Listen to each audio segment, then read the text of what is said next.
So yesterday I beat Kyrie Eleison, if you didn't already know. And I spent a total of 77 days and a total of 80 hours trying to make, practice, and upload the level. And today I'm going to share my thoughts on the level, on how hard each part is, whether I liked it or not, what's the easiest part, what's the hardest part, and at the very end I'm going to do a face reveal and answer some questions that y'all have left me for me to answer. So the level overall, I found it pretty fun. This is a little different from my other hard levels. Like usually just be like a bunch of bombs and stuff like that. But this level, as you see, there's a lot of blue platforms. So that was very decorated. There's a lot of keep too. So yeah, besides all the platforming and crap like that, there's also a bit of Kaizo switched into it as well. Like even though there is like shell jumps, bomb spinning, crap like that, this level is mostly considered a platforming level with just a bit of Kaizo of it. But anyways, the first part from like the beginning to like let's say this shell jump right here. It's pretty tricky. This flying part right here is pretty easy amongst the other parts of this part right here. You just go from here to this Nova Lock onto this platform, you throw the shell, it hits the on-off switch, and then you do a bomb dive to this flying section right here. And this flying section is pretty easy, not gonna lie. Yeah, because all you really need to do is just not be bad and don't hit the blocks and the spikes and crap like that. Which really isn't too difficult, so... to be honest, this is one of the easier parts in the level, probably. You know what, I would say middle ground with its difficulty. The first jump is pretty difficult. This bomb dive really isn't that hard. It used to be a lot harder. Used to have like one block of space in between. This level was nerfed a lot over the last 77 days. I'm gonna be honest with you. I spent like 2 weeks trying to build this level. I spent like a total of 20-something hours practicing it and learning the level. And then the rest of that I spent to upload the level. This level is very decorated, as you see, probably too over-decorated. You see a lot of vines. I even use tracks to decorate. Like, who does that, man? Like, you see, like, there's a bunch of tracks that have the indicators. It's like, you know, they would kind of be in the way of, like, what's considered a decoration and what's a indicator. I don't know. I'm just used to my style, so this doesn't really bother me that much, nor does it really blend in that much, to be honest with you, but it might for other people. It really just depends what you see things as, and other people's perspectives. Alright, we're gonna move on to the next section. So we're gonna go from this shell jump to, I think, the end of the main world. I've had a lot of trouble with this jump right here. Let me see if I can perform it for you to show you what it entails. Yeah, it's that jump right there.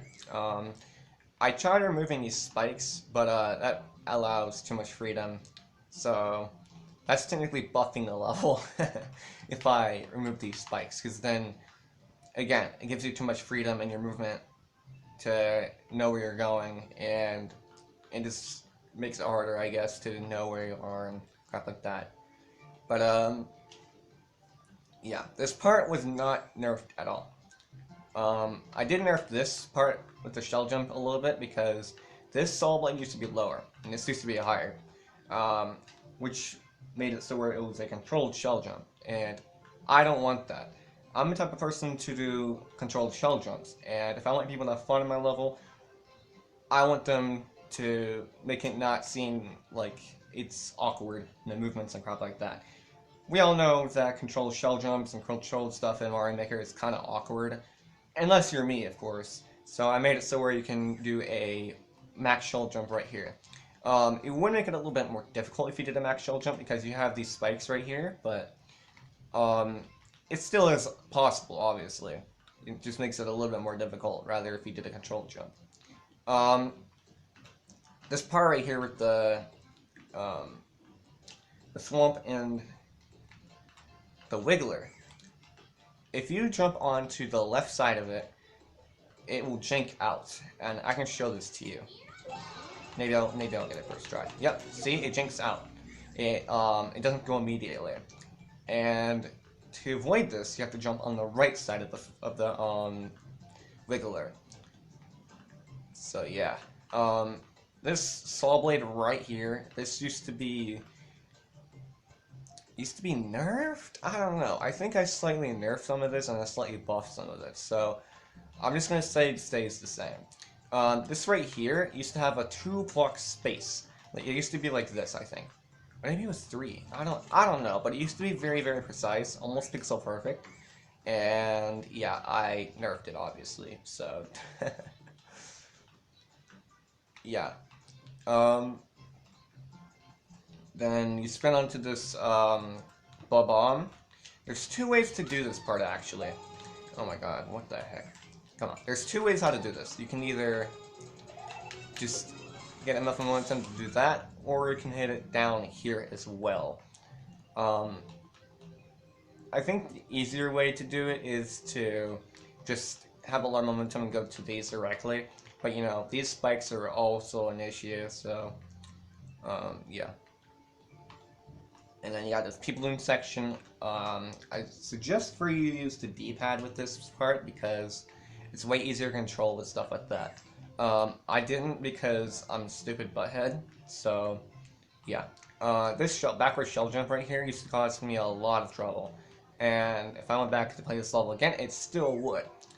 This is probably the part where, like, I used to die here a lot. I probably died here around 100, maybe even more times. Yeah, which is crazy. This part right here used to, oh my god. I'm sorry, I stutter a lot. Just ignore me stuttering in this video. Anyways, like I was saying, used to have to hit this bomb onto a no block, and you'd have to hit. You would have a showman on, and you have to hit the right side of this barely, having just enough momentum to hit it down here. It's like a weird way to bomb dive. Which obviously, if it weren't a bomb dive, then these would be here. But you know, when doing a bomb dive, you don't just have these spikes right here, because then that's not really a bomb dive. That's just another way to bomb surf, I guess. So yeah, you had it in mid-air down here as well, which it was like, oh my god, precise. I eventually gave that idea up, and I nerfed it.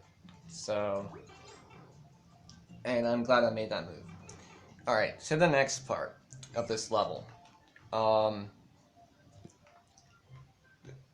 I think I'm going to go to the flying section, and then to the end after that. This part used to be nerfed. It used to have 2 blocks of space in between, but I nerfed it to make it 3. And then in the practice version, I saw some people were trying to go beneath. I don't know why they were trying to go beneath, but they were trying to go beneath. So I decided to add coins right here. And yeah. Anyways, this bomb part used to be in another level of 9, and I decided to add it into here because it's pretty unique and cool. Yeah, this part right here used to entail a shell jump, but then I decided, well, I suck at shell jumps, and I'm just gonna keep dying there 1,000 times. So I was like, you know what? Let's just make it so where you can't do that. But then I realized, well, there's kind of a little problem. You can just get momentum and go over here. So that's why I added this one right here to prevent that. I think it's still cheesable, but you know, if it is, whatever. That's not really big cheese. Okay. This part right here, it's about average difficulty. Nothing Nothing too difficult. Yeah, and then you have this cape part right here. This cape part right here is pretty, it's pretty free, to be honest. You just gotta know the movements. Do it like that. And then you got this part right here. This part didn't used to exist, because this level used to be a 100-second speedrun, but then I decided, you know what, this level is good as it is. And I decided, okay, let's make it a 420-second timer. Because why the frick not? Okay, so then you spin off of that right there. And then here's what I do right here. I just bounce off of that twice right there. I've seen people do it other ways, but that's how I do it. And then this knife right here used to be buffed. These spikes used to be up here. But then I nerfed it. I died. Oh no, I died! Yeah. Wow, that, summary of the,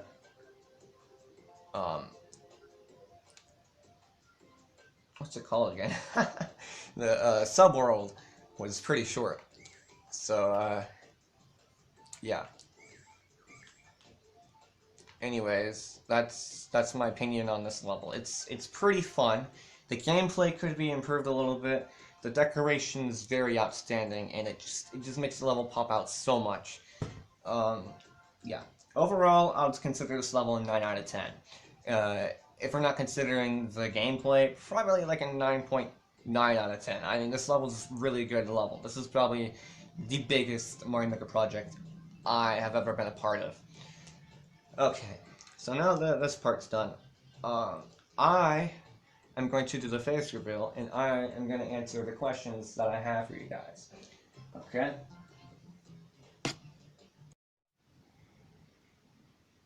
Okay. So the face reveal. I have like 11 something questions. A couple are from me, actually. First one is, why did I leave the damage boost cheese in? If you don't know what that was, that's the cheese with the conveyor belt. You can just duck jump really, really fast and become Big Mario going past that. So you can literally just Big Mario and pass that section. So I left it in because, well, I'm going to say that it was in there because of cheese strats, but you're not supposed to know that's not the reason why, so I just left it in there because I was too lazy to change it, so yeah. Anyway, the second question is, well, it says what's the hardest part, but I think I already, no, I don't think I answered that. The hardest part of the level is probably the first part, to be honest with you. The level's pretty consistent with its difficulty, but to be honest with you, the first part was probably the hardest because, well, when you first make a level, when you want to make it really hard, the inspiration's already right there. And then when you go back, like when you go into the level and you like when you're going further into the level and building it, you start to lose an inspiration and you have less of your ideas left that you haven't already used. So that's why the first part's the hardest part of the level, in my opinion. The third question is, okay, this isn't a serious question. I don't know who told me to do this question, but it says, how long have I been dating Kyrie Eleison? That's a stupid question.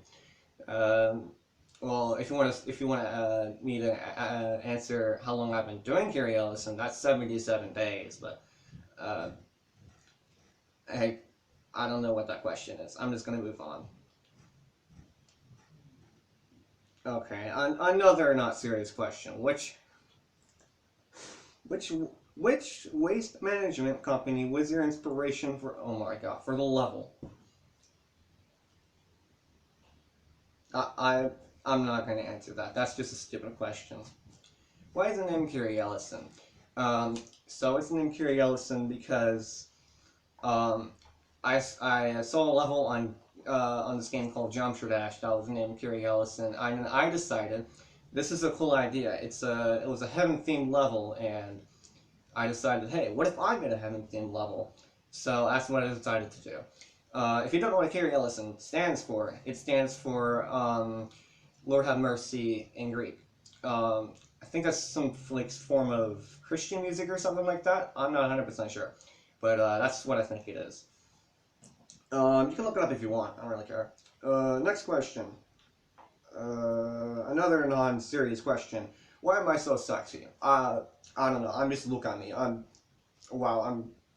I'm freaking hot, man. Just look at me. Okay. Next question. Why do I use tracks for decoration? I don't know this question. I just found out that tracks actually look okay, I guess, with decoration. It really just depends what style and stuff like that it's in, and what you're trying to do. Like, if you're trying to decorate a traditional level, tracks aren't really going to be useful for that. Unless you're having like a bridge or something like that and you want to make it some sort of, if you want to make it like connected or something like that. Otherwise, it's not really necessary to, use tracks for decoration. Unless you're me, of course, but you're not me, so. Anyways, next question. Um, did you think about buffing the ending after so many hours? No, in fact, I thought about nerfing it. Um, I died once, and that was on day 61, and then I lost my inspiration to beat the level, and 2 weeks later, I realized, hey, why don't I just dedicate this level to somebody? And that's exactly what I did, and that's what me got back into the level. But those 2 weeks I went without trying the level, I literally didn't play it at all, and then all of a sudden I just came back, and an hour later I somehow beat it. I mean, I don't know how it happened. It just happened. I just beat the level in an hour without even practicing or getting back into it. I guess I already had my consistency right there the whole time. Okay, next question. Which part killed me the most? That's probably the ending of the main world because there's like that shell jump. You have the damage boost. I don't know. I have no clue why I kept dying there, but I just kept dying there. I guess that's the part where it's like, well, this is the part from this part draws the line between a good run and like a semi-good run. You know what I mean? It's just like, well, if I pass a section, I'm gonna go into the subworld, and that'll be considered a good run from there. Um, I really don't know why I kept dying there in the first place. All right, now for my own questions. Um, what's my favorite part? My favorite part of the level is probably the first part. Even though I did say it's the hardest, it is probably my favorite part of the level. Um, I don't know why, but probably because what I said earlier with the level, your inspiration's right there as soon as I start building the level, which means it's probably going to be the best part. Like as you move on throughout the level building it, you're gonna start losing your ideas. And, I already mentioned about this earlier. I don't know why I'm mentioning about it again. Okay. I think I have one more question. Will I have harder levels in the future? I probably will have harder levels in the future. I don't know when this will be, or I don't know. Just the time will come, and I'll decide to make a harder level. That could be tomorrow. That could be in 2025. I don't freaking know. But yeah, that's all I have for questions. Um, thanks for watching.